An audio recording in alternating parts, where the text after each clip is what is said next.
Good evening, ladies and gentlemen, and welcome to another edition of Wednesday Night Mayhem live on YouTube and StreamYard.com. It is Ghoul MF Michael Fletcher alongside Anthony Florio, Dee Woodson, and Michael Bullock.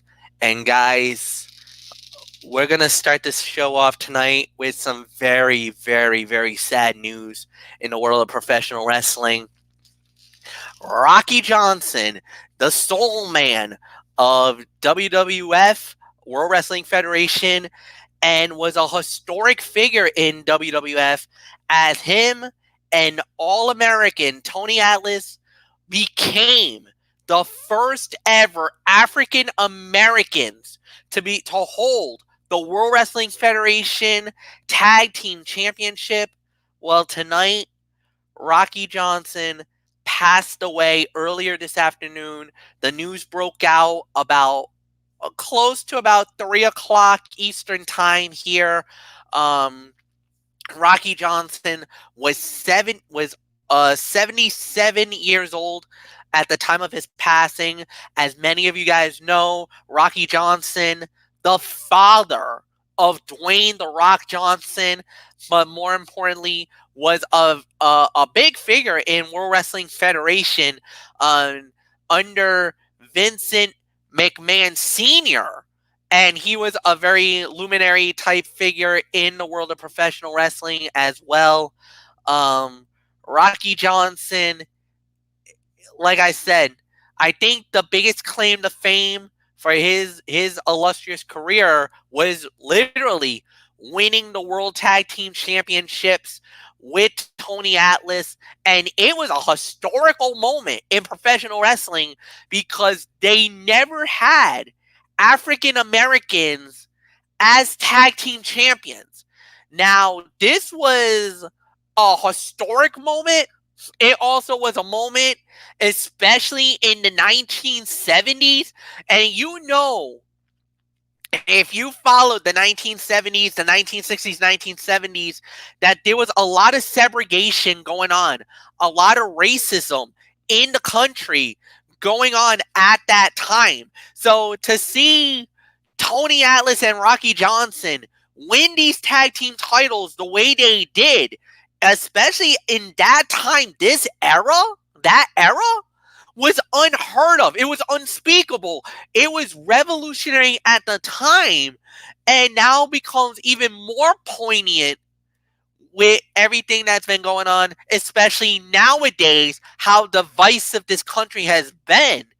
But without a doubt, truly, truly, truly a unique individual, an incredible wrestler, and one that we will never forget as long as we shall live. I mean, Rocky Johnson, tonight, our thoughts and prayers are with his family, his extended family, the wrestling world, and especially everybody who is touched by this incredible and gracious man.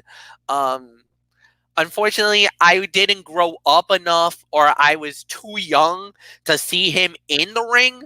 So my recollection or my history of him is very limited. But I known him more as the father of The Rock, of Dwayne "The Rock" Johnson, more than a wrestler. But trust me, guys, just some of the tributes that's been coming out, especially the last few hours, has been unbelievable and truly, truly, truly worth noting. So, as always, we dedicate tonight's show to the memory of Rocky Johnson, and he may be gone, but he'll never be forgotten. He is a Hall of Famer, and he is worth these words. Heroes can be remembered, but legends, they never die. Rocky Johnson is a legend. He may be gone, but he'll never be forgotten. With that said, I would like to have Anthony Florio come on in here. Why don't you can go professor mode if you want, but more importantly, let's talk about this great man, Rocky Johnson, unfortunately passing away earlier today. Well, I'll tell you, MF, You're absolutely right. He was a trailblazer. I got to correct you. He was 75 years old at passing, and what had happened was he was found in his bathroom on toilet, passed out, and at 7:15, he was pronounced dead from having a heart attack on the toilet. Wow, my, that's sad, man. And That's almost similar to what happened with Elvis Presley, if I remember correctly. I think that's what happened to Elvis, if memory serves me right. I think that's how he died on, uh, suffering a heart attack near his bathroom, if I remember correctly. I never knew that. I never knew his exact cause of death, but anyways, I will indeed go Professor Mode here. Rocky Johnson, NWA World Tag Team Champion, Detroit version in Big Time Wrestling with Ben Justice. That was in the Big Time Wrestling promotion. In the Championship Wrestling from Florida promotion, he held the Florida version of the NWA Brass Knuckles Championship. 3-time NWA Florida Heavyweight Champion. An NWA Florida Tag Team Champion with another late great, Pedro Morales. NWA Florida Television Champion one time. Continental Wrestling Association, he held the AWA Southern Tag Team titles twice, once with Jimmy Valiant and the other with Soul Train Jones.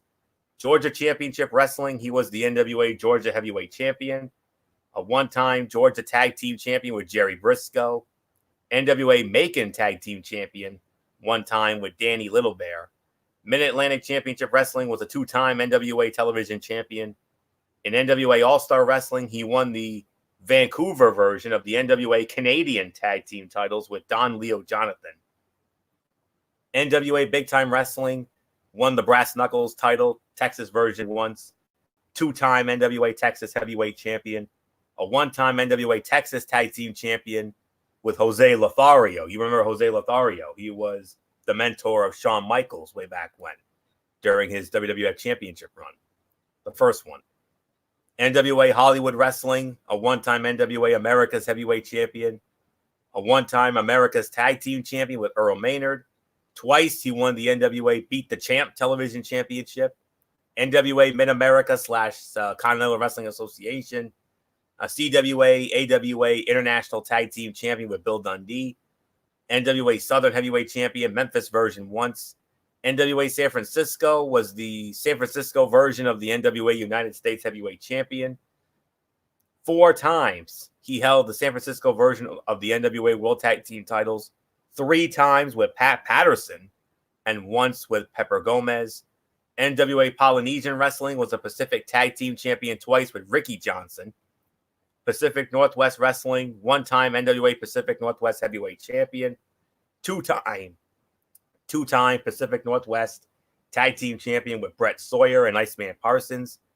In the PWI years, in 2003, he was ranked number 211 of the 500 best singles wrestlers, inducted into the St. Louis Wrestling Hall of Fame in 2008, and of course in the WWF/WWE, the one-time Tag Team Champion with Tony Atlas, and inducted into the WWE Hall of Fame in 2008 by none other than, of course, his son, The Rock.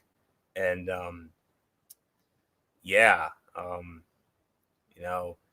it was on November 15th of 1983. They defeated the Wild Samoans, Afa and Sika, to win the tag team titles, first African-American tag teams to do it. And they were known as the Soul Patrol, Tony Atlas and Rocky Johnson. He was trained by the High Chief Pierre Maivia, Rocky Bali, and Kurt Von Steger. He debuted in 1964, retired in 1991, and he was one of the members of that legendary Anawahi family that includes The Rock, that includes the Wild Samoans, Afa and Sika, the Usos, Yokozuna, Umaga. I could go right on down the line. We already know all that lineage, one of the greatest wrestling families in the history of the business. And of course, I don't have many moments either, MF. I mean, I was too young as well. But the the tag title win with Tony Atlas, that definitely ranks up there. I've seen videos of it. It was an amazing moment. That was on that was a TV taping, All American Wrestling or something like that, when they beat the Samoans. And then, of course, I'm surprised MF didn't mention this. What about WrestleMania 13 when he showed up to help his son, who was known as Rocky Maivia at the time, fend off cousin Rikishi, the Sultan, when they battled for the Intercontinental Heavyweight Championship. Of course, the Iron Sheik and Mr. Bob Backlund. You remember when he helped The Rock fend them off? I mean, that was a classic moment right there at WrestleMania 13. And then, of course, 2008, when The Rock inducted him into the WWE Hall of Fame at the old Orlando Arena. And then getting down and getting funky at WrestleMania 24 during the Hall of Fame ceremony that they traditionally do, which is one of our favorite traditions of WrestleMania. And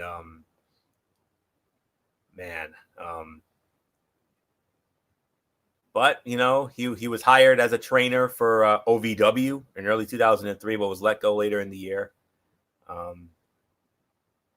So he trained. I mean, The Rock would not be The Rock if it wasn't for his father. I mean, The Rock, Rocky Johnson, along with Pat Patterson, trained The Rock to wrestle, and that's what happened. And that's how The Rock did that. And you know, he also was on that infamous wrestling episode of That 70s Show. I mean, one of the favorite shows to myself and MF. We used to have a lot of fun with that show back in the day. Not during that time. We weren't into it quite yet. It was about a year or two later we got into it, and then we ended up loving that show and hitting each other up and watching it every week. But that's a story for another day. But on behalf of all of us here at the Wrestling Forum, we want to take this moment to send our thoughts and our prayers and our condolences to The Rock and to the entire Johnson, Maivia, Anawahi family. And, you know, and not just them, but all of his friends and all who were fortunate enough to work with him. He will be sorely missed. And I can only imagine what The Rock's thinking, what The Rock's going through right now. And, you know, we're going to dedicate this show in your honor tonight, sir. And hopefully we do you proud, like you did all of us proud, all those years you wrestled. So to Rocky Johnson, we simply say thank you for the memories, thank you for the inspiration, and thank you for Soul Man, Rocky Johnson. Michael Bullock, your thoughts on Rocky Johnson?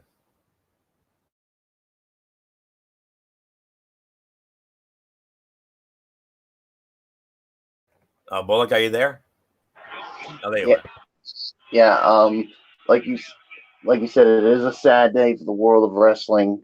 When with the passing of Rocky Johnson, I mean, I really didn't follow him a lot when he wrestled. Obviously, I wasn't born around then, but I did hear a lot of good things, especially about when him and Tony Atlas won the tag team titles. But yeah, I mean. But the one thing that will stick to my mind was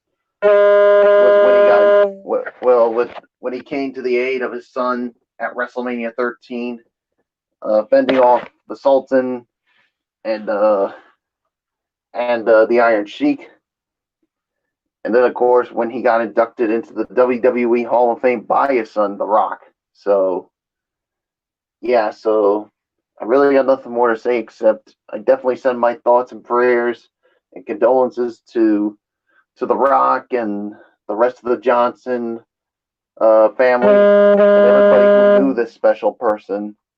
So yeah, there's really nothing more to say. Dee, quick thought. Yeah, I'm not much older than you guys, but I don't, I don't remember any matches with him either because I was like 13 when I got into WWE, so he was pretty much kind of out of it by then. But yeah, I do send my thoughts and prayers out to him as well. Uh, this is a uh, hard time, I know, for them dealing with the loss, and I'm sure it affects each and every one of them.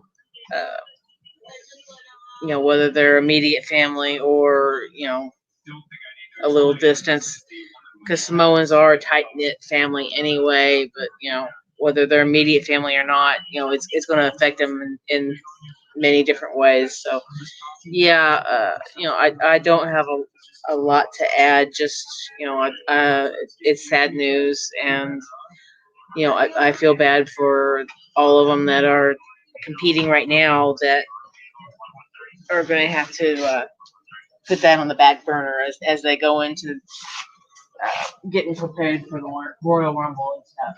So, and thoughts and prayers to Rock and his mom and all them. So yeah, not much more I have to say. So it's yours, Fletch.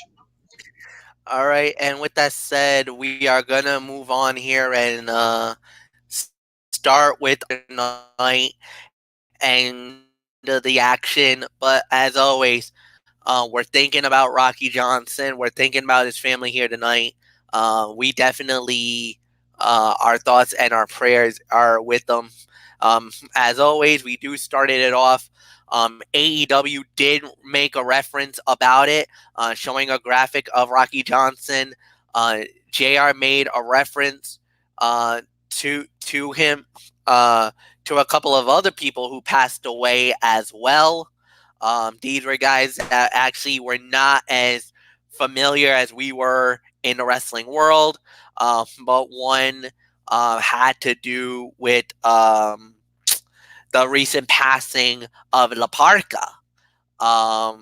And that was actually a shocking announcement that happened last week. La Parca. Now, this is not the La Parca of WCW. Let's address that elephant in the room right now. This is the one that was from MCLL and AAA. This is more of a hometown hit on me, more than it would be for Anthony, for Bullock, or for Didi. This is a different La Parca. This was the original La Parca that passed away, and he died over the weekend due to complications from an injury he suffered during a match. He was 56 years old when at the time of his death. So, with that said, we got a lot to talk about, but we did start it off with an 8-man tag team match, and it was 4 teams, fatal 4-way, number 1 contenders would get to fight on the Jericho Cruise next week against SCU for the AEW World Tag Team titles. It was the Best Friends, Hangman Page and Kenny Omega, Santana and Ortiz, and the Young Bucks. When it was all said and done, the winners of the bout at 17 minutes and 6 seconds, and the number 1 contenders for the AEW World Tag Team titles, Adam Hangman Page and Kenny Omega. They win it. So, great match. Great way to start the show. Craziness all over the place.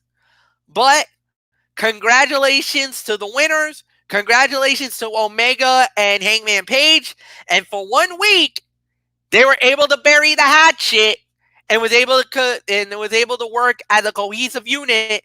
And here they are, number 1 contenders. They get their shot at the titles next week. So with that said, Anthony Floyo, I give it to you.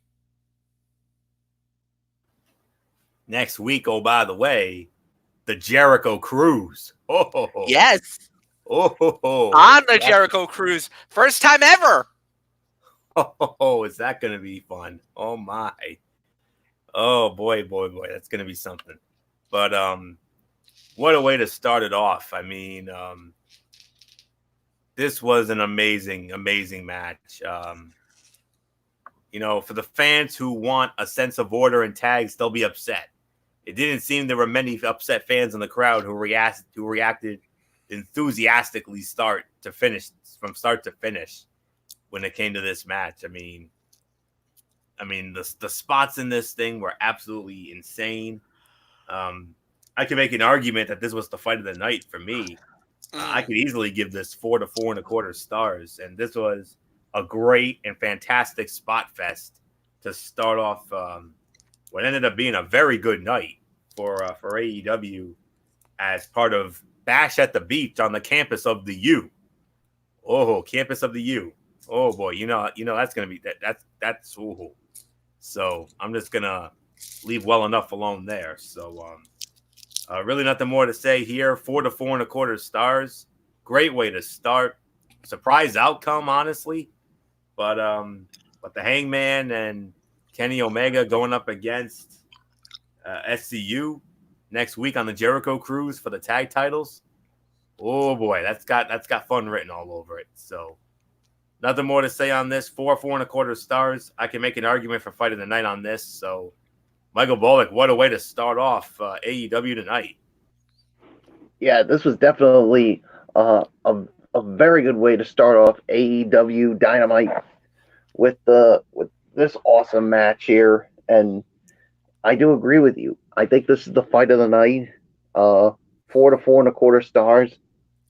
And like you said, the spots here were really good. I mean, I thought all the teams looked really impressive tonight. But like you said, Kenny Omega and Hangman Page, they get the victory here, and now they're going to be facing SCU next week for those AEW World Tag Team titles. So, yeah, there's nothing more to say. D. Woods and the cheers. Yeah, I can agree with the rating. It was a very good opener. It was great. You know, the tag action was very hot. The crowd very invested in the show. Everyone definitely delivered what they were supposed to be doing, and then you also had the tension between Paige and the Elite. So yeah, I mean, it was a very very well done match. I mean, there's nothing negative to say about it. Definitely the fight of the night. So it's yours, Fletch. All right. The next thing we had was an in-ring promo. It was cutted by Cody Rhodes on MJF. Anthony Florio. This one was pretty good. Well done by Cody. Absolutely well done.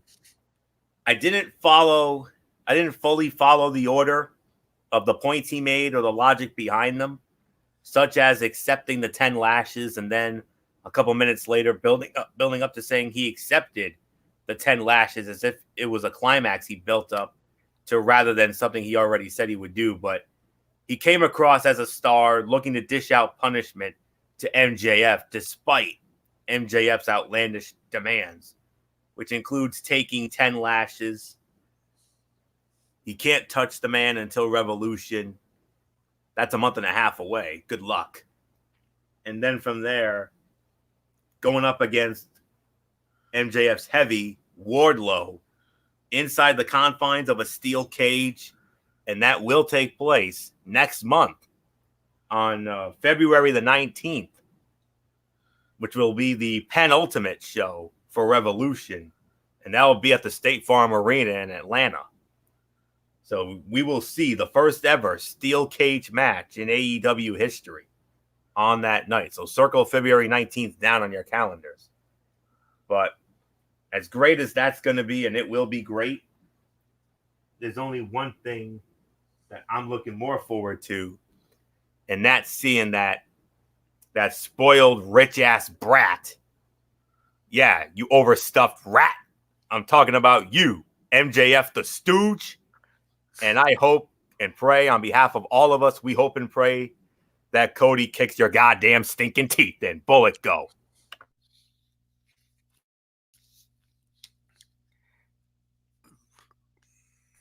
And you know what, Florio? I echo those sentiments too.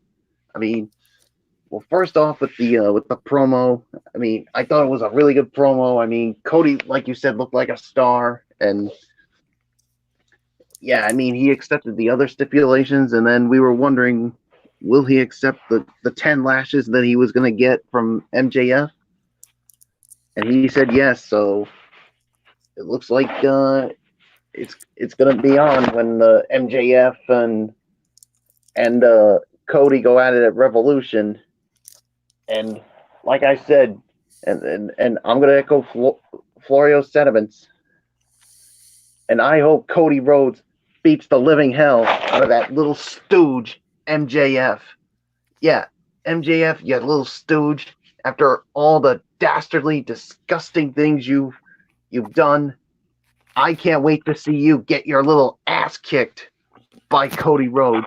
And by golly, you deserve every bit of it, you piece of shit. And especially after seeing that shirt that he had on tonight, which I'm totally disgusted by.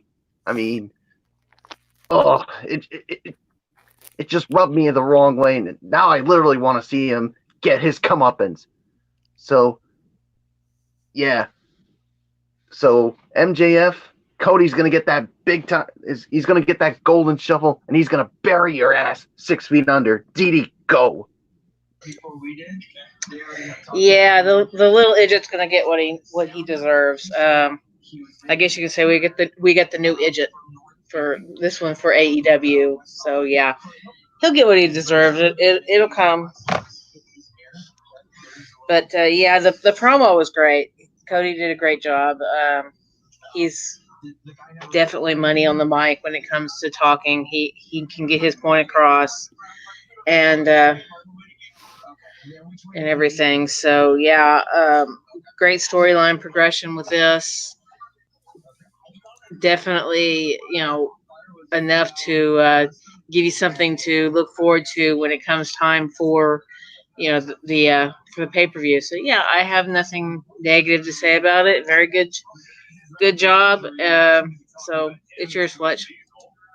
All right, and with that said, we're just gonna move right along, and we had the next match of the night. It was a women's match here on AEW Dynamite. Brandy Rose and Melanie Cruz going up against Chris Statlander and Sheeta. And when it was all said and done, it was Chris Statlander and Sheeta winning the match, 12 minutes and 15 seconds.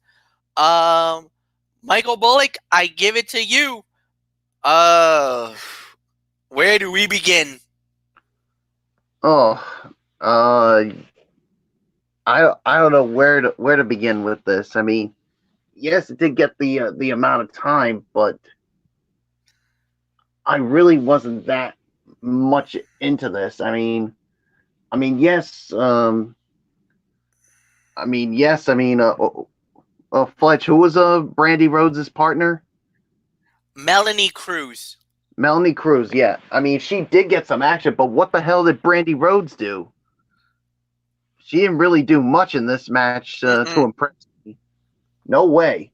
I mean, that to me took something out of this match, and to me, and I know this is going to sound harsh, I'm going to give it only 2 stars as far as I'm concerned. I mean, I felt bad for the other 3 in this match, but Brandy Rhodes just didn't do much, if of anything. I mean, it's just, to me, and I'll be quite honest with you guys, Brandy Rhodes is more served to be a manager than a wrestler, as far as I'm concerned. I mean,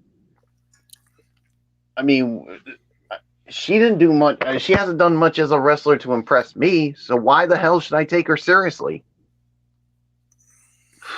I don't know what else is there to say. 2 stars is my rating. I could go lower than that, but it would be unfair to the others in this match. So 2 stars for me. DD, go.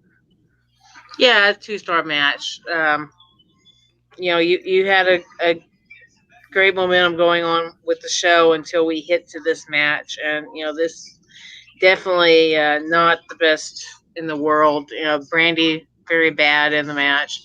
the other three, they worked really hard. They did a lot, but Brandy just, I mean, she just didn't do anything, and it was just really, uh, it really did not showcase what she can do. And for some of us that really have not seen her actually in the ring, because WWE never used her in the ring. So when she got out of WWE, I know she did a lot of ring work, but I mean, you don't see it. You don't see it on this match. So yeah, she's definitely more of a manager type figure, because she certainly did not do anything here, and they certainly didn't need the little idiot that was outside the ring either. So yeah, not much more I'm going to say. Hats off uh, to Mel and Sheeta and Statlander, but Brandy, you need to just step out, hun, and just stay on the outside of the ring. Just be your manager. Nothing else I have to say. It's yours, Fletch. Yeah, no, this was very disappointing. 2 stars is my rating for this match. There's really nothing more that I gotta really add there. Brandy has always been limited in the ring. I don't know why. I feel like she can be a really good wrestler if given the opportunity. But the thing is that I kind of feel like everybody else, she's more of a manager than anything else in the ring. So I see her more as a manager. She was a manager for Cody Rhodes. She was a manager for a little while with Flip Gordon.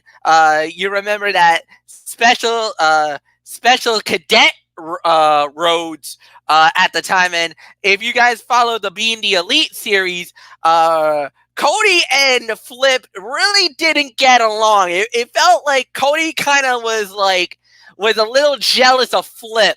Kind of got on him about a few things in his career because of the fact that Cody was more focused on wrestling, and Brandy trying to be the good wife. Was like, you know what? I know you're trying to do your own thing. You're trying to be, you want to be, you want to be the best wrestling and everything else. But I need my needs too. But the thing is that Brandy's like, you know what? All right, you do your thing. I gotta figure it out. Well, she befriended Flip Gordon, and it wasn't anything wrong. It was really innocent. Nothing was going on. But a couple of the guys from the Elite kind of was kind of giving a lot of crap to Flip Gordon, saying, "Hey, what the hell is wrong with you, man? Trying to steal Cody's girl?" And he's like, "No, it's not even like that. We're just friends. We're just hanging out. We're just having a good time. We're just friends. There's nothing's going on." Sure enough, there wasn't nothing going on, but there was definitely a lot going on at the time. Now Flip Gordon is still in Ring of Honor. There was rumors about him maybe coming to AEW, but I have heard nothing as of now. So we'll wait and see on that front. But we'll wait and see. But I don't know. I mean, 2 stars for what it's worth. I thought it's an okay fight, but God, if we thought the women's division in AEW was bad tonight, you just put yourself in an even worse position than ever before. Anthony Florio, we've been very vocal about the women's division being the worst in AEW, that's their weakest division. Oh boy, did it did that rear its ugly head here tonight.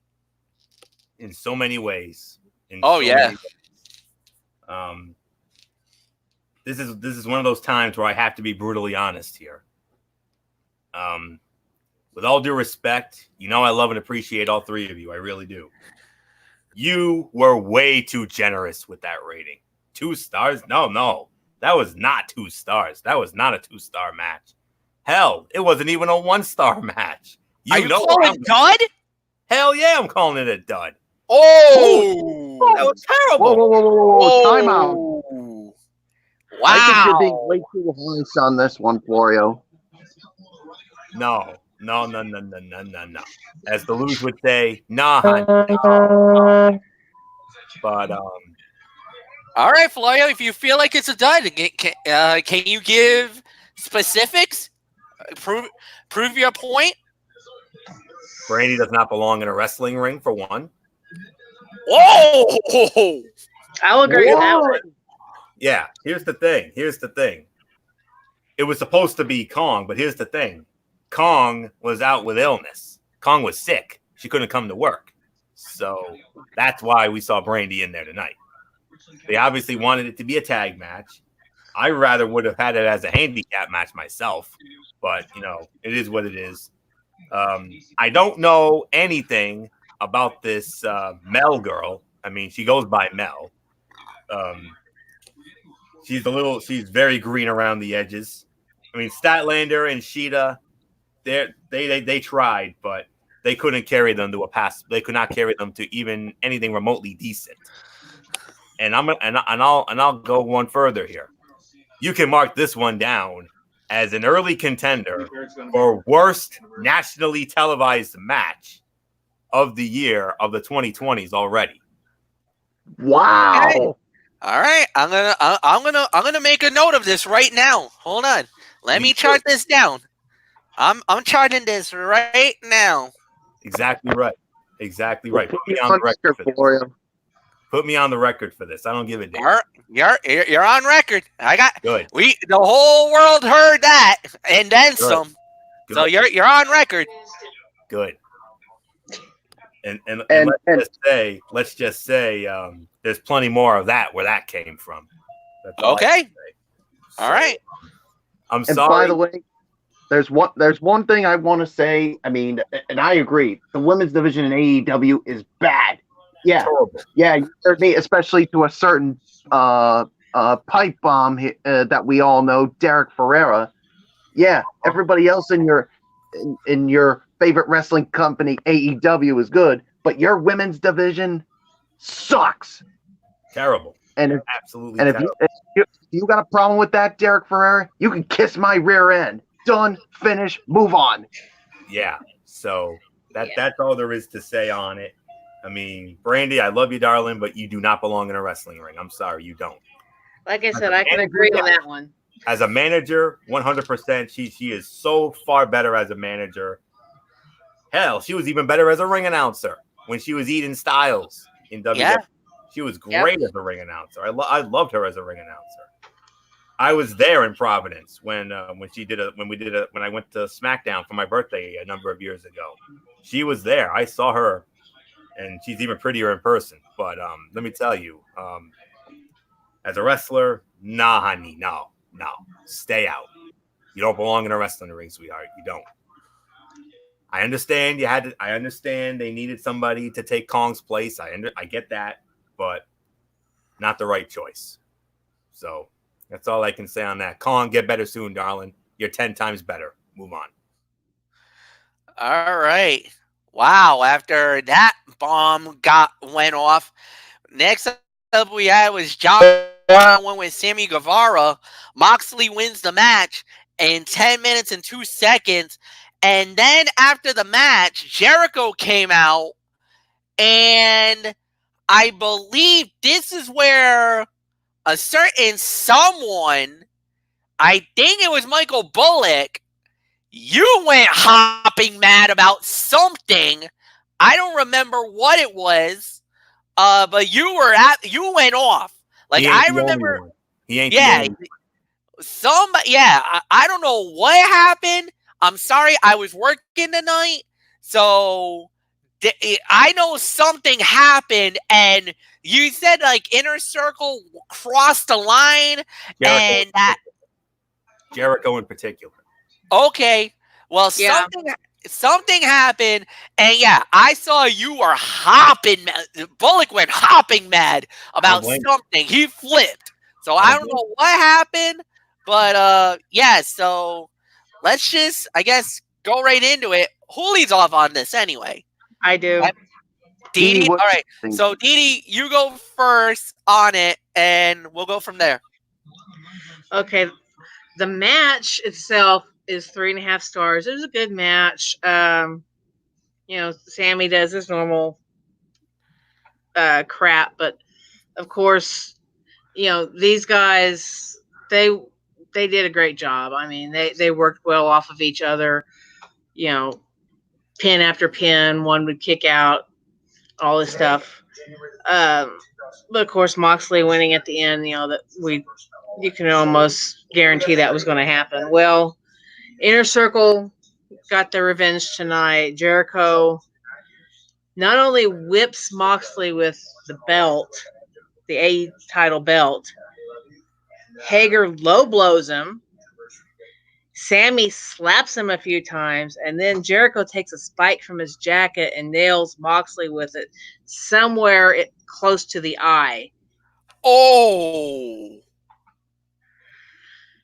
So he was covering his eye, so they're making it look like he actually got hit in the eye. But of course, we all know, they really wouldn't hurt him like that. But yeah, he got hit somewhere really close to his eye, and so that pretty much kind of gave Inner Circle, their payback for last week.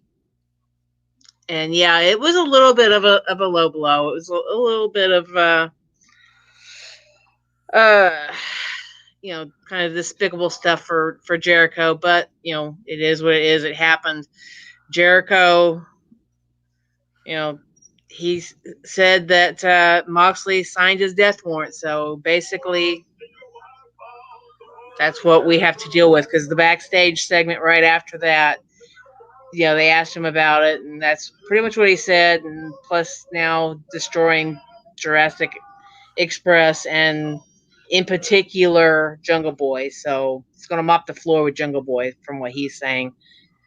So yeah, it's it wasn't pretty. It wasn't something that hi Callie. It wasn't something that everybody wanted to see. But yeah, it happened. So it's yours, Fletch. Wow, man, that's wow. Yeah, I mean, again, I can't really speak on it because That's what had me flipping, Fletch. Because of the attack.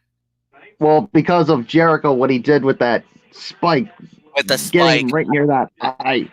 Yeah, no, that's reprehensible. You can't really do anything like that. That's kind of um, that's very unprofessional, no doubt about it. Dirty low blow. I know that's supposed to be something back in the old days of really pushing the envelope, but I mean there's really nothing more that you can do about that. So no, I mean we'll have to we'll see what happens. Anthony Florio, it's yours. All right. 3 to 3.25 stars for the match. It was a good match. It was good to see Moxley in a match that did not incorporate anything hardcore. Mixed feelings about giving Guevara that much offense for that long against Mox without any help from Jake Hager or anyone else. That said, as much as I can't stand the little idiot, I still think the ceiling for Guevara is high, and I'm against defining him down too much. So a guarded thumbs up. But the key is to give Guevara some impressive wins soon, so it sends the message Guevara is not just obnoxiously cocky, but also good enough to win some matches against solid opponents. Now, as far as what happens after this, Chris Jericho likes to wear this this leather jacket with spikes on it, and he took one of those spikes and he nailed Jon Moxley with it. Obviously, I don't think it was right in the eye. I mean, I agree with Didi on that, but JR, Tony Schiavone, and Excalibur put it over like he did. And now, usually when I go on this little shtick I'm about to go on, it would normally be in a heel mode, but because of something that a face would do or something like that. But no, it crossed the line, and I'm not talking about Impact's slogan from years ago. It went a little too far. I mean, I understand you wanted to get your payback on him for Nixon, you for for turning on you boys last week after you thought you got him in the whole 9 yards and he pulled the switcheroo and all that. I understand the need for revenge, but there's a time and a place. There's a time and a place, and it's also when is enough enough? I mean, a simple beatdown and whatnot, okay, that's fine and dandy, what have you. But anytime you take it too far and too extreme, I'm sorry. There was no call for that. I mean, it was a homicidal move. I mean, it was definitely assault. It was definitely a form of assault. No question about that. And as much as I love Le Champion and how he's reinvented himself, and I love his character and I love the gimmick nowadays. I mean, right now he's doing his best personal work in any promotion, better than WWE and better than WCW. But you went too far, my man. You went too far. As much as I love you, I'm sorry. You went way too far on that. And in my opinion, in the immortal words of what Jesse Ventura used to say in the days, he should be fined. He should be suspended. But then again, I think you ought to fine and suspend those thugs known as the Inner Circle. So, and Excalibur, and then they were calling for it. They were calling.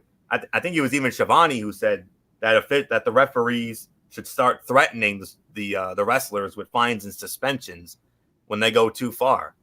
He was absolutely correct on that. I would have said the exact same thing.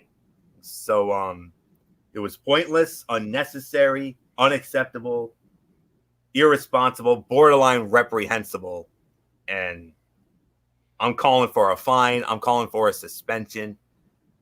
But then again, considering all the money, resources, and power Le Champion has, obviously nobody's going to have the balls to do anything about it. So just like what Bret Hart said in 97, man, turning the blind eye. I mean, they're going to turn the blind eye on this. If it was me, I wouldn't. I would not turn a blind eye whatsoever. The safety of the wrestlers is of the utmost importance to me. And if I had been there, if I had saw him do what he did right then and there, oh, brother, you and I would have had a long chat out back. So you want to break this sheriff's rules? Try me, Le Champion. Try me. Nothing more to say, Bullock. I hope I did that justice. Oh, you did it justice and then some, my friend.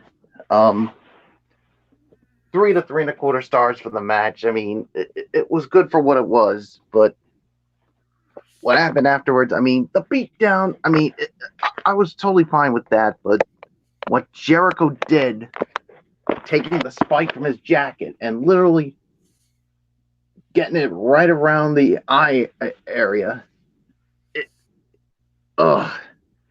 it left a bitter taste in my mouth. I mean, first off, guys, do you still have respect for Le Champion after this? After this act? I lost a little bit of it. Huh. Lost a little bit of it. I lost a whole lot of respect for that piece of crap. I rephrased that. I lost a hell of a lot of respect for that one. I mean, he could have blinded John Moxley with that. Yeah, he could have. Do you really think he gives a damn about it? No. Of course not. No. And do you think he gives a damn about what he thinks of the four of us, of how we feel about it? Hey, No. if he can block Kevin for no reason other than the fact that at the time he actually did feuding Kevin Owens, then yeah, I lost respect for him way back then when he was still in WWE doing the list crap with Kevin Owens, and like I said, he blocked Kevin. So, and Kevin, I think for what, a month, you had the thing about Jericho blocking you, trying to get him to unblock you. Yeah, I'm planning on getting a T-shirt. Yeah, he plans on getting a T-shirt saying that he was blocked by Jericho. So yeah. Yeah, but I lost respect for him a long time ago. yeah, but I mean, that is just totally reprehensible. You are a big old piece of shit, and I hope when John Moxley gets better, he takes it out on you. And you know what? I hope he goes extreme on your ass because you deserve every bit of it. And you know what? You got a problem with how I feel or how the four of us feel about it? You can kiss both our asses. Stupid idiot muttonhead. Yeah, how do you like a taste of that? A taste of your own medicine, you piece of shit. And Florio, I think it's time we give Jericho a little taste of his own medicine. Chris Jericho, you want to know what happens when you piss off four members of the IWC for what you did tonight? Florio, do you know What what happens? What happened? Chris Jericho, you just made the list. Or in this case, the lexicon of Le Champion. Yeah, and by the way, Dee, I'm gonna deliver someone to the woodshed, and that's Chris Jericho, so you can whip the shit out of him. Oh yeah, he's on my shit list, so don't worry about it.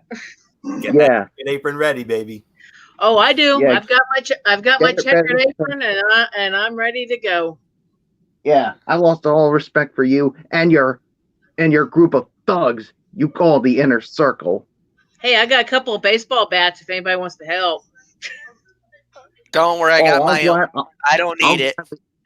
I got my own too, so I'm definitely joining in. If I want to beat the crap out of those thugs. All right, guy. I'm done. I'm done. I'm finished with this nonsense. Jericho, you can go straight to hell. All right. So next thing we know, we had was a 6-man tag team fight, as it was Dustin Rhodes, QT Marshall, and DDP against the Butcher, the Blade, and MJF. And MJF. Oh, MJF. Pulling the tights. No, not pulling the tights. Wearing a shirt saying he banged DDP's daughter. You sadistic son of a bitch. What does Stephen A always say? Disrespectful. But unfortunately for us, he won the match.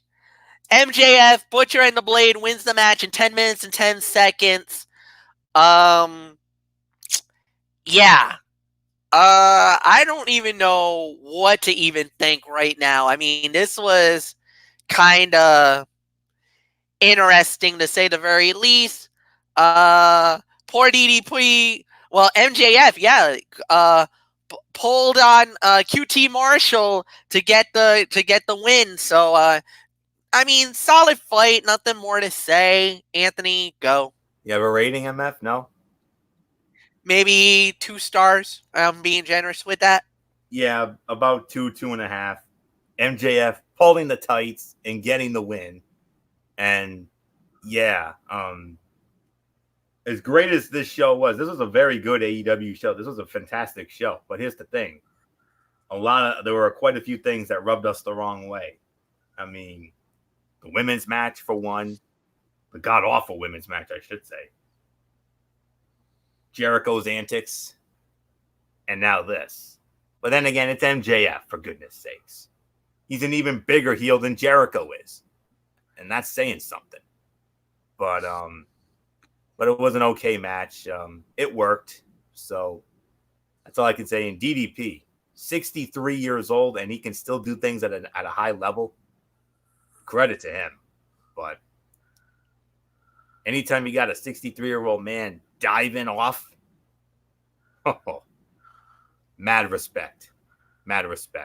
So 2.5, I agree. So nothing more to say. Bullock, I know that pulling the tights and getting the win. Vintage MJF. as if my blood couldn't be as high as it already is, but yeah, MJF with that shirt. I mean, saying he banged DDP's daughter.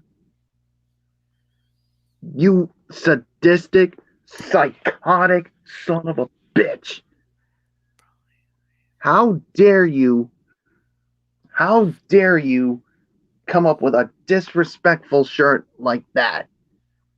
Here's another guy that needs to get thrown to the woodshed.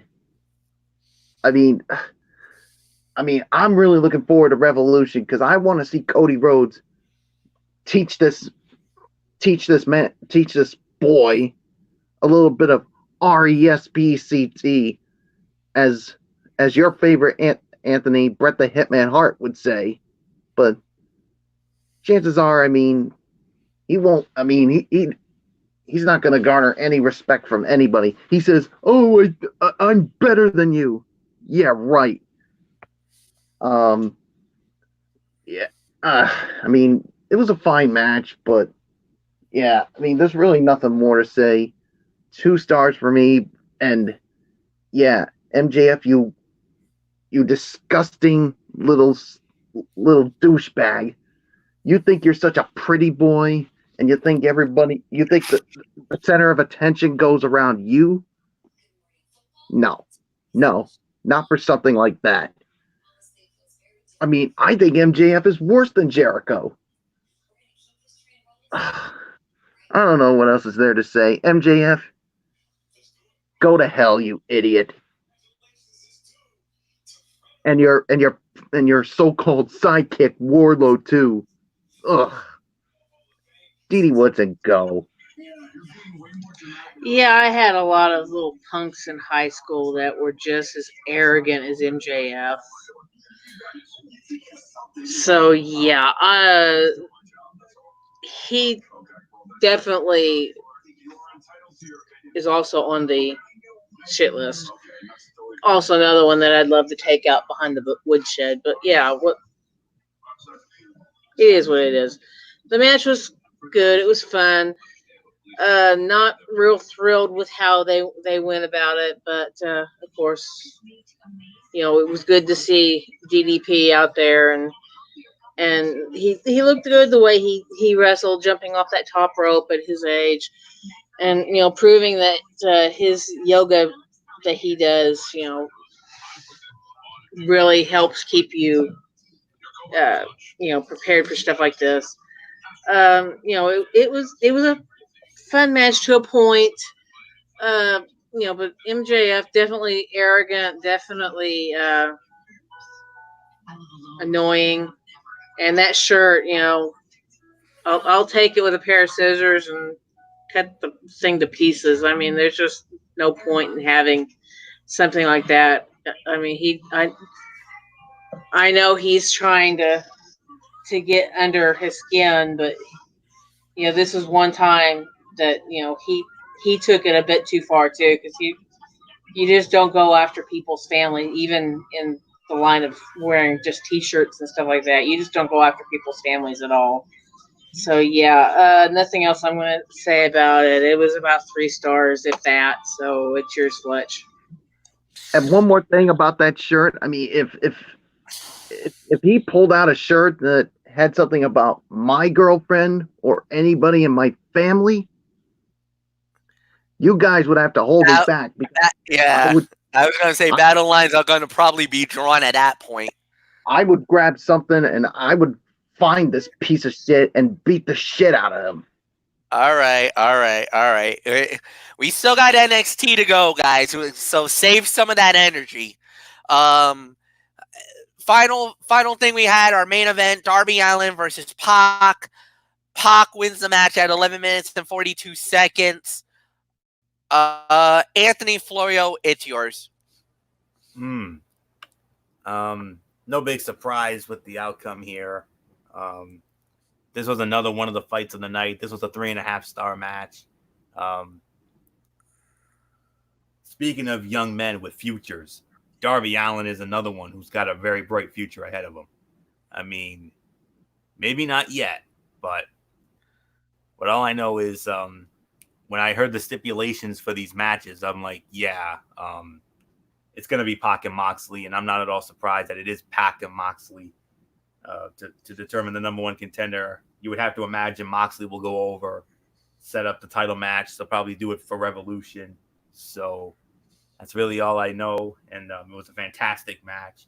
But it was that opening 4-way tag match that really did it for me tonight. So 3.5-star match, predictable outcome. But then again, there are those rare times where predictability is not a bad thing. And as long as we get a great match out of it, this is one time I'll actually accept predictability. So nothing more to say on this. So second best fight of the night for me. So Michael Bullock, come on in. Pac, he's moving on. He's going to face Moxley next week for the right to face Le Champion. And 3.5-star match. And that's really all I can say. And Darby Allin, what a future for that youngster. Yeah, absolutely. The future is bright for Darby Allin here, and 3.5 stars for me. So I really got nothing more to say. I know we got to move right along. So DD, what's in yours? Yeah, this was a good match. The guys did a great job.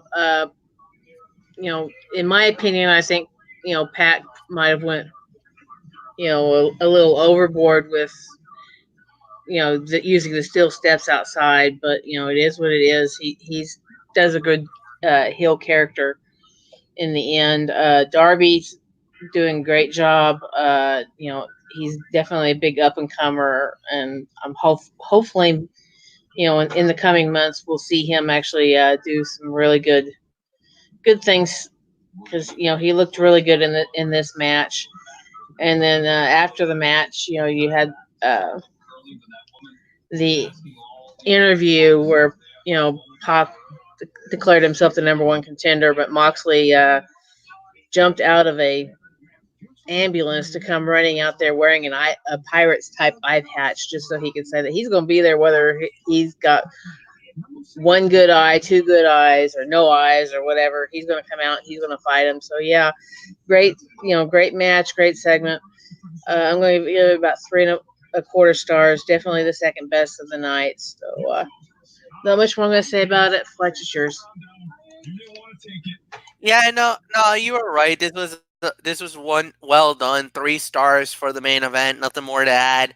So it's time for the overall review. So very, very quick. I'm going to give it about maybe a 7 out of 10 for me.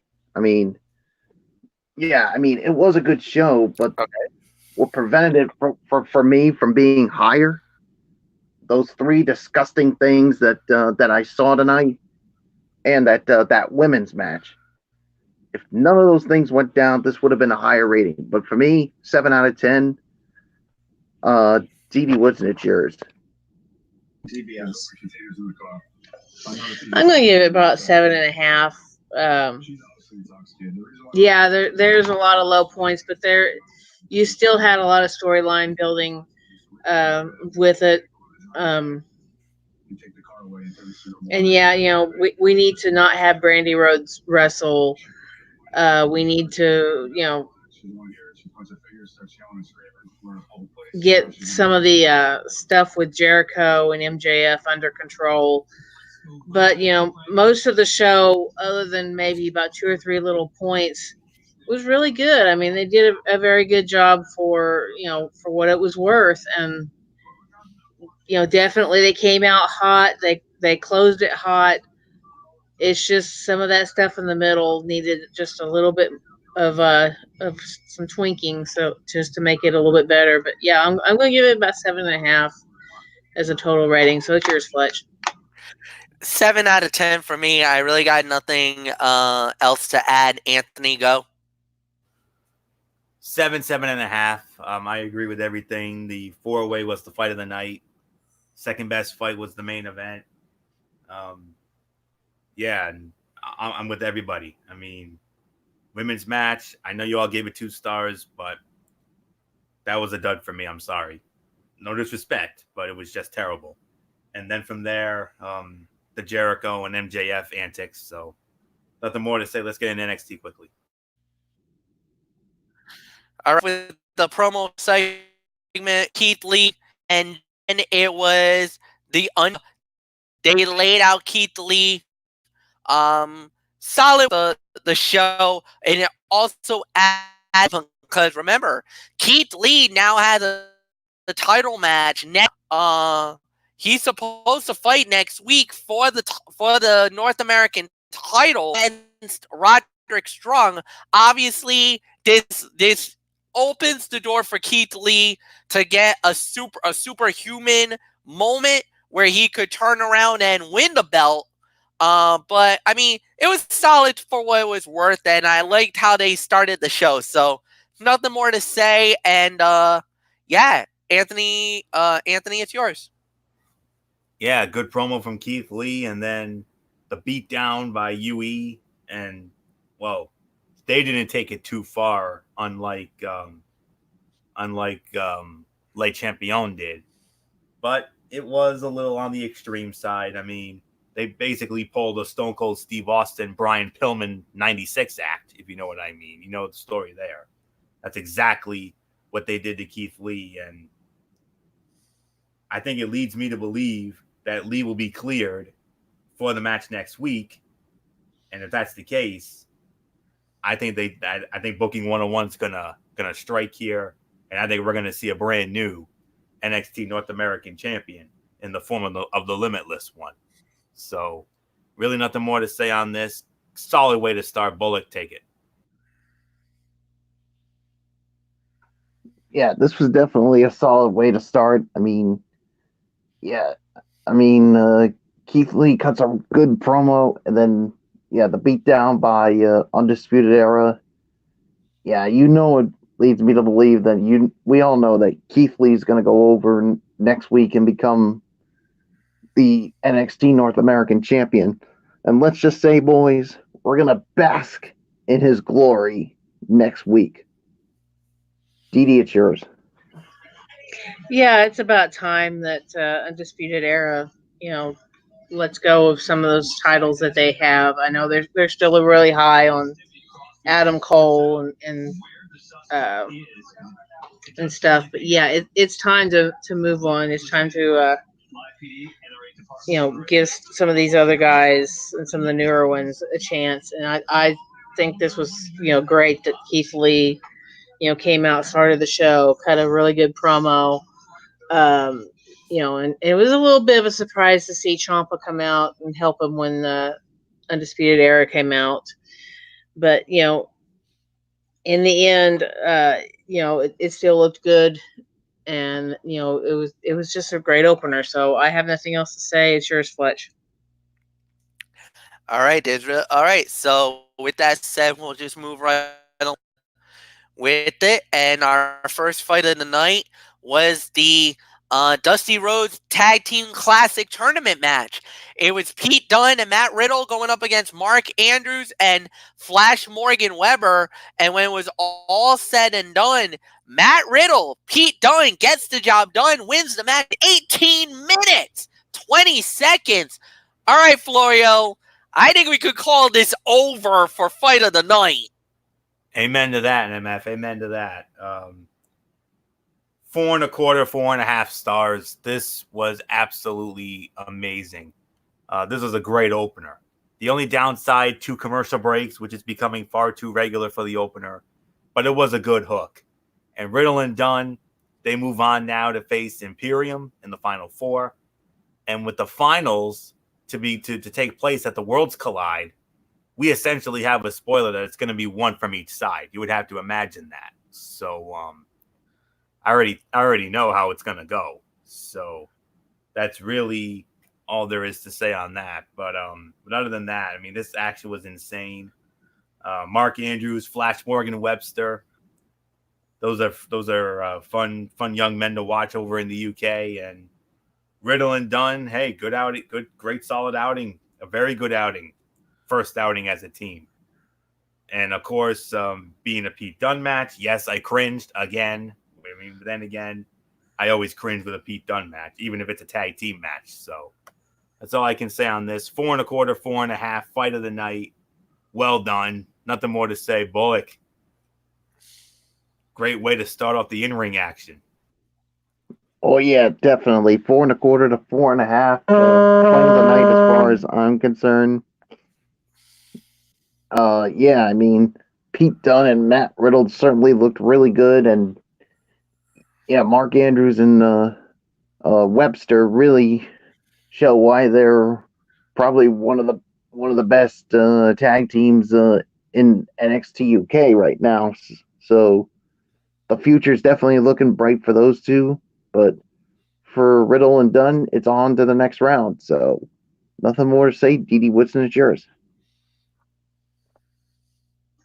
Yeah, I can agree with the rating. It was a good match. I think the right team won here in the end, and they worked very well together. So yeah, nothing else I have to say. It's yours, Fletch. Yeah, it's gonna be really good. I mean, it was good. 4.25 stars, no doubt about it. Fight of the night. Really nothing more to add here. Ring promo by Tommaso Ciampa. Really a lot of talk here. So we move on to the next thing of the night, which was the other tag team classic tournament match, Dusty Rhodes tournament. It was the grizzled young veterans, Zach Gibson and James Drake. They went up against the Time Splitters. That's right, Kushida and Alex Shelley. This was the moment everybody was waiting for. Unfortunately, it's one time only. The grizzled young veterans wins the match in 12 minutes even. They advance to the next round of the tournament. Really nothing more to say. Michael Bullock, I give it to you. Oh man, for all the hype we were getting from the Time Splitters, and this is how they do them. Aye.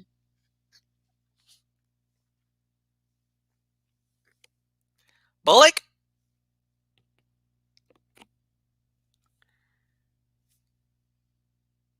We lost them. Oh, all right. Oh, no. Hold on. I got him back. Okay. There's Bullock. All right. So, Yeah, Mike, I'm here now. we're talking about the Time Splitters and the grizzled young veterans. Grizzled young veterans wins the match in 12 minutes even. It's yours. Yeah, and I heard what you said. I mean, this was a good match. I'll give it about 3.25, to 3.25. But yeah, I mean, man, oh man, I mean, I was enjoying this. I mean, especially seeing Kushida and Alex Shelley. I mean, I was thinking going into this match, guys, that they were going over. Nope, it's only a one-time thing.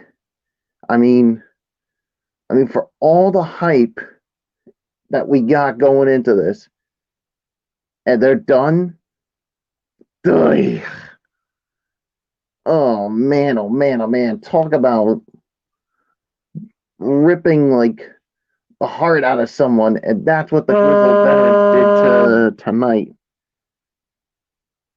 Ugh. I mean, but kudos to them. They are moving on to the next round, so nothing more to say. Dee Woodson, it's yours. Yeah, this was, it was a good match. It was disappointing to see the Time Splitters lose, but they did a superior job, and it was very entertaining. I'm hoping in the end that this is not the last time we see Alex Shelley on NXT, but it could be the last time they do it as a tag team. So we'll just have to wait and see what happens. Congratulations to the young veterans, but all of us was really, because of the hype that they put on this, was really hoping it was going to be Kushida and Shelley winning it in the end. So it's yours, Fletch.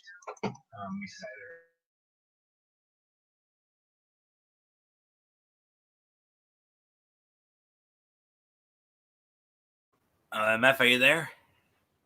NXT that complain about dry mouth. They feel like they have to. Did he forget to unmute? There he is. Yes, I did. I forgot to unmute. My bad.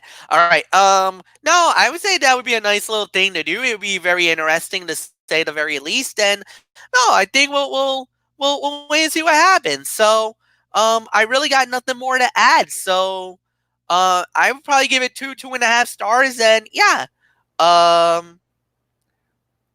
Florio, it's yours. I'm more with Bullock and Didi's ratings. This was 3.5 stars. Very strong work by all four, unsurprisingly. Having the time splitters work here was a lot of fun, but every effort was made to create US versus UK matches for the next round. Grizzled young veterans will now face O'Reilly and Fish in the semifinals. I mean, I understand that they want to build the NXT and NXT UK thing. I understand that. I get it. But did you have to do it at the expense of Kushida and Shelley? Could you have imagined Kushida and Shelley against Fish and O'Reilly? Oh my God. Can you say 5-star classic? Dude, they fought each other once before in New Japan. Right? It was ridiculous what these guys did for the junior heavyweights. I'm guessing that was a 5-star classic, right? It wasn't 5-star, but it was pretty damn good. I'll say that. Fair enough. But those four under the NXT banner, oh my goodness, we would have been talking 4 to 5 easy, no doubt. But we have to promote NXT versus NXT UK. I'm sorry. This is one of the rare times where I have to question the booking here. Not good. This was terrible booking. So, it is what it is, but I was fine with the other results, but this was the one result I was not okay with. Those commercials, just okay is not okay? Well, this is definitely not okay with all four of us. So, that's all I can say on that. Michael Bullock got to see Alex Shelley wrestle for the first time. I'm sure he was very impressed with him, as MFDD and I have been all these years, dating back to TNA. Oh, I was very impressed with Alex Shelley tonight. I'm sure you were, Bullock. I'm glad to hear that. I mean, I knew you would be. MFDD and I, we know what he can do. So that's a story for another day. But for right now, 3.5 for the effort. Was a great match. Wrong outcome. Very bad booking. You're better than this, NXT. Usually we don't complain about anything you guys do, but this is one of the rare times where we have to. Terrible booking. Move on. All right, nothing more to say, guys. So let's just move right along here. And the next thing that we had on the show is the Fatal 4-Way to determine the number one contender for the Cruiserweight Championship at Worlds Collide. Isaiah Swerve Scott, Tyler Breeze, Leo versus Leo Rush. Who am I? Oh, and no, Angel Garza is the champ. So who am I missing? Oh, it's a triple threat. All right. Somebody said, God damn it, Jason Powell. Okay. Here's the thing.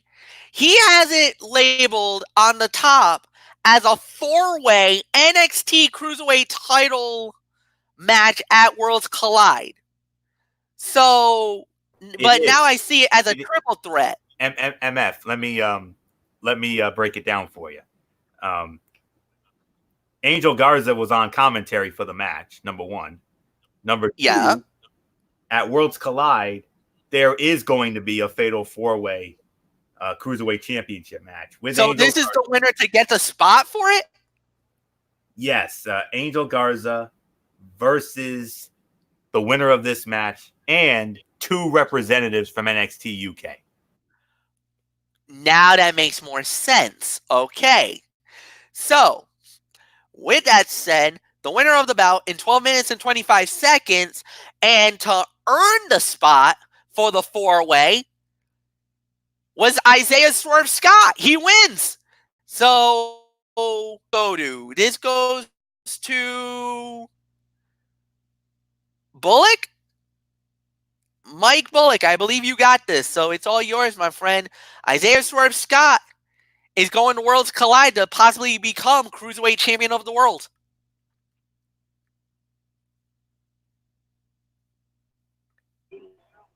All right.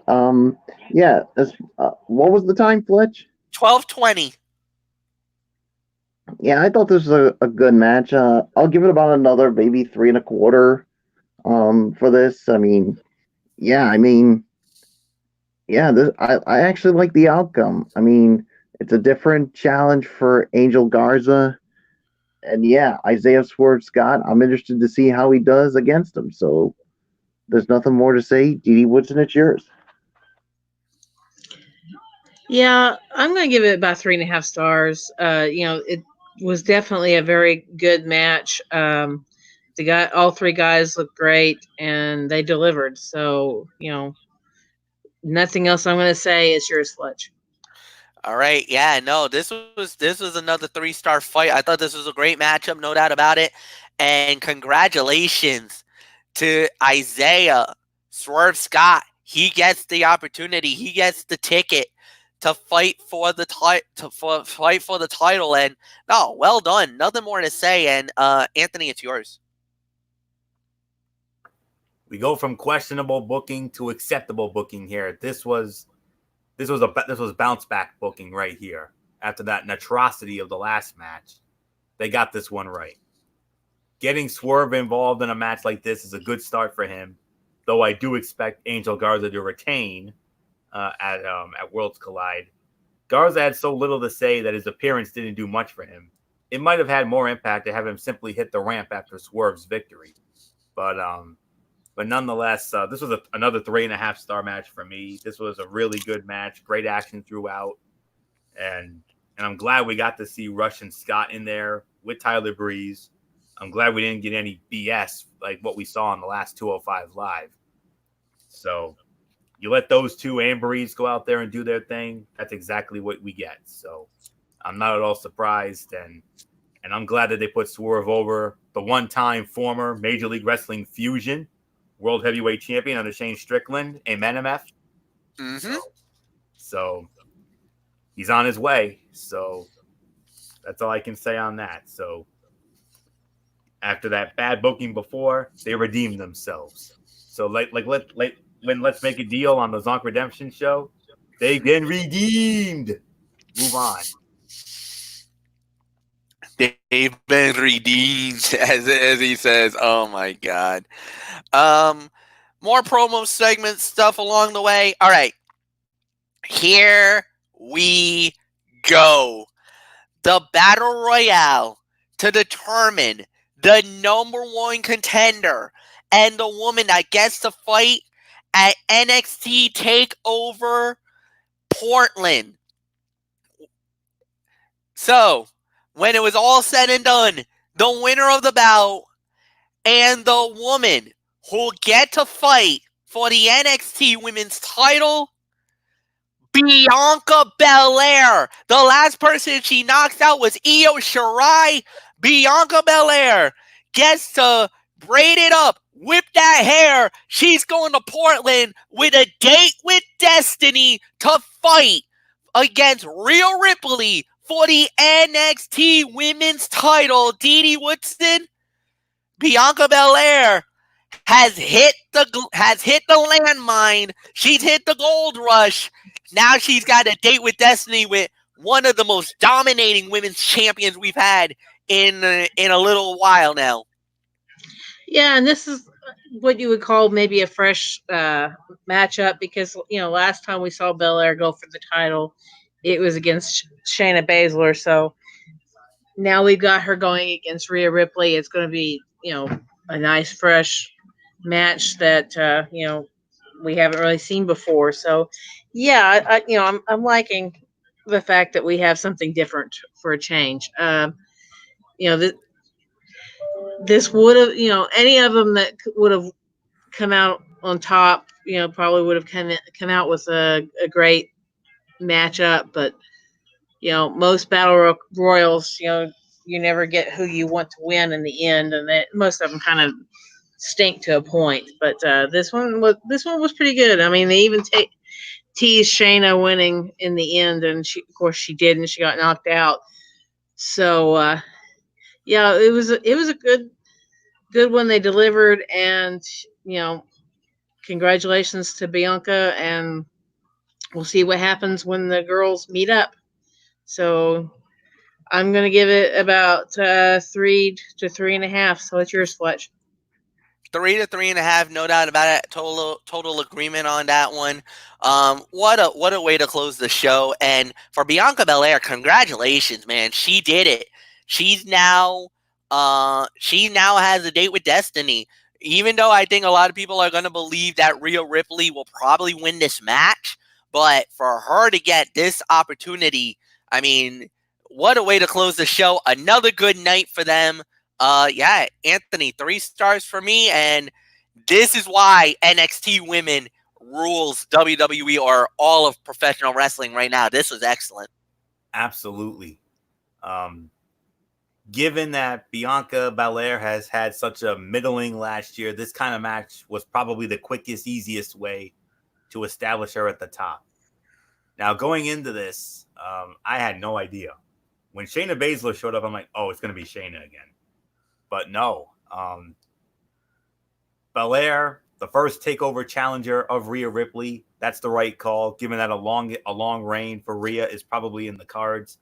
And Bianca can have a good match with Ripley, but it's clear cannon fodder as Ripley works her way toward eventual matches with the likes of maybe an Io Shirai or a Dakota Kai down the road.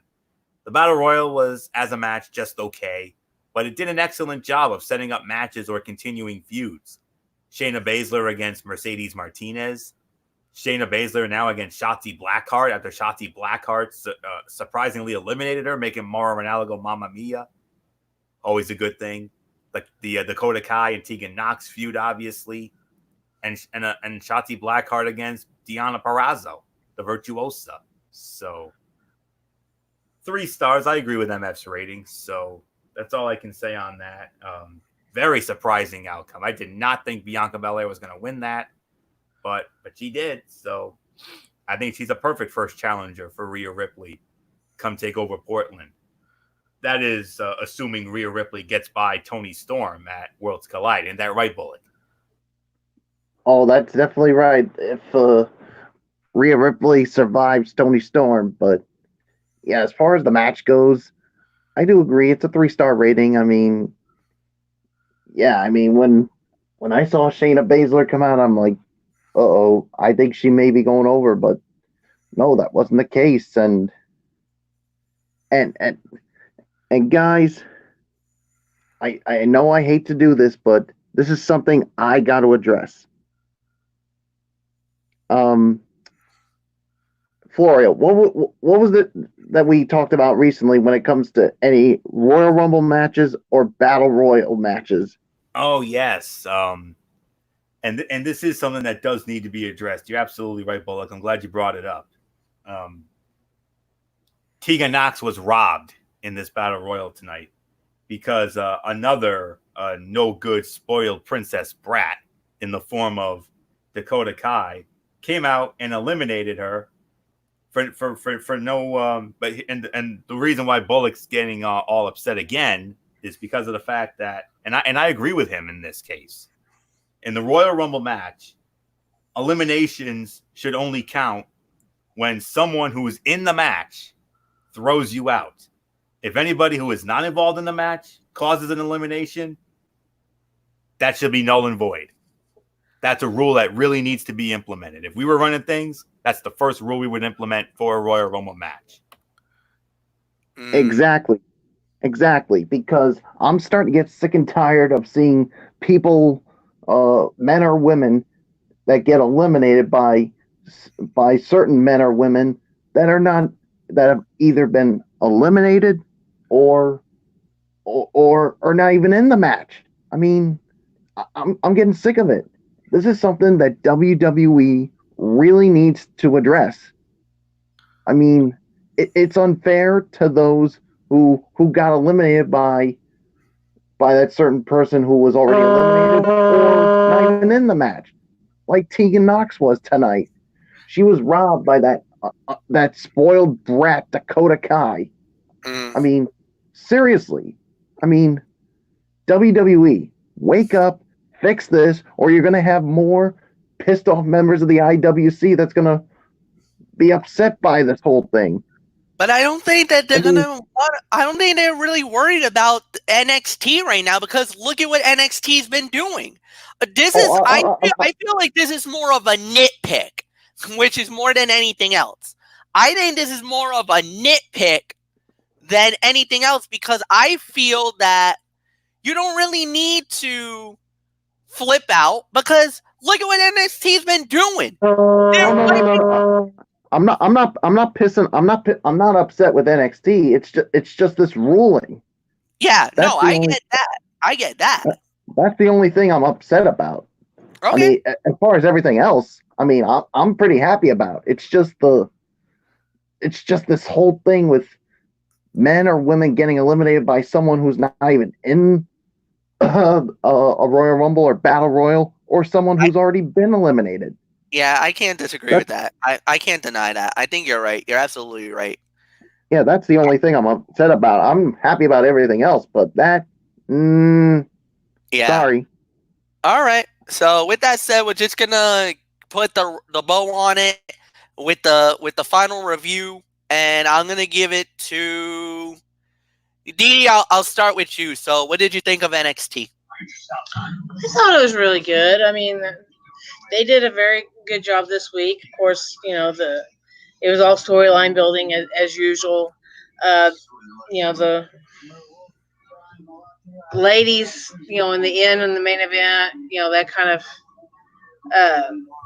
it was a really good match. I'm not saying it's the top match of the night, but it did kind of steal the show a little bit, because surprisingly, the Battle Royal was better than what most Battle Royals are. But I would have to say, for me, the match of the night definitely was the opener. And, they did a really good job. My only nitpick was, the second Dusty Rhodes Classic, where, they've made all that big hoopla with Kushida and Shelley, and then had them losing in the end. Other than that, I mean, it was really good. Even the backstage segments were good. So there's nothing negative that I can say about it. So I'm going to give it probably 8 to 8.5 for my rating. It's going to be tough for SmackDown to beat this. I think NXT probably won the night for all the WWE shows, but they also won the night definitely against AEW. So nothing else I have to add. I will see you guys Friday night. So it's yours, Fletch. Yeah, no doubt about it. So, I'm gonna go 8.5, no doubt about it. I got really no arguments on that either. So, Anthony Florio, it's yours. Yeah, 8.5.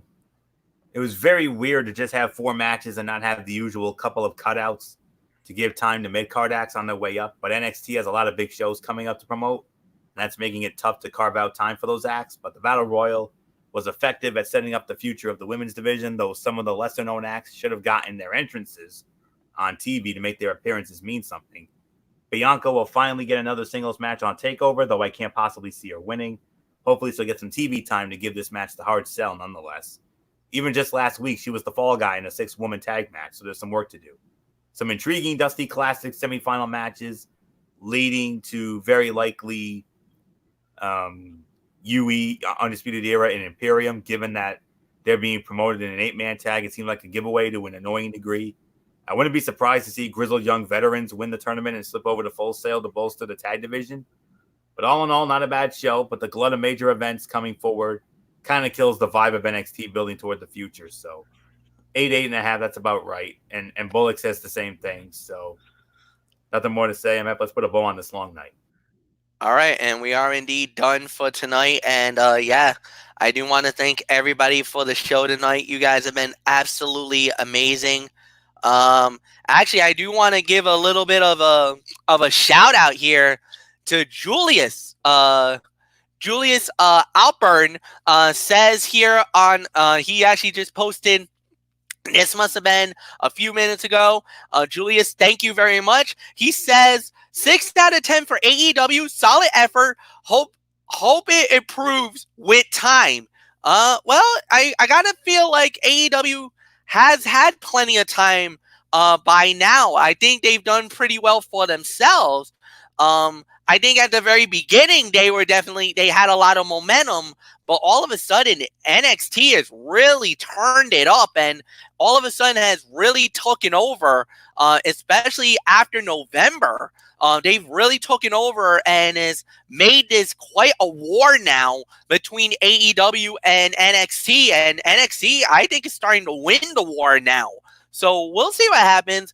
But Julius, thank you for your comment, and we always appreciate the comments, guys. Leave a comment at the bottom, or if there's something that you want to, if you leave a comment, if I get to see it, I will also bring it to the panel themselves and let them have a swing at that. Do you guys want to take a quick moment on what Julius says? 6 out of 10, solid effort. Hope it improves with time. I feel like AEW has plenty of time to improve at this point, guys. Wait, quick thought, guys? Yeah. I certainly agree with that. I don't agree with his rating, obviously. But, everybody is entitled to their own opinion, and we value all your opinions. So absolutely. Yes, we definitely appreciate your input. Whether we agree with it or not, we definitely appreciate it, though. That's all I can say about that. It's always nice when fans take the time to let their voices be heard. That's what this is all about. We want your voices to be heard. So please, we encourage you. Comment, listen, share it. We could use the views. Help us out. Oh, yes, absolutely. So with that said, we're going to close it tonight. Tomorrow night, it is another NFL special. It is going to be NFL Thursday starting at 10 o'clock Eastern time, as we'll be covering the AFC and NFC championship games. And on top of that, the centennial class of the Hall of Fame was announced. We'll get into some of those inductions, and there's been a lot of moving and shaking in the world of the NFL. We got a lot of hot stove news for the NFL, coaching changes, people getting hired, getting fired. We're going to go through all that tomorrow night, 10 p.m. Eastern. And then the next time we talk about wrestling, Friday night, as we do another edition of Friday of Cerebral Smack Talk right here on this channel. So for Anthony Floyo, for Michael Bullock, I'm Michael Fletcher. Have a good night, everybody. So long for now. And for all of us here on Wednesday Night Mayhem, we are out. Bye-bye, everybody. Have a good night.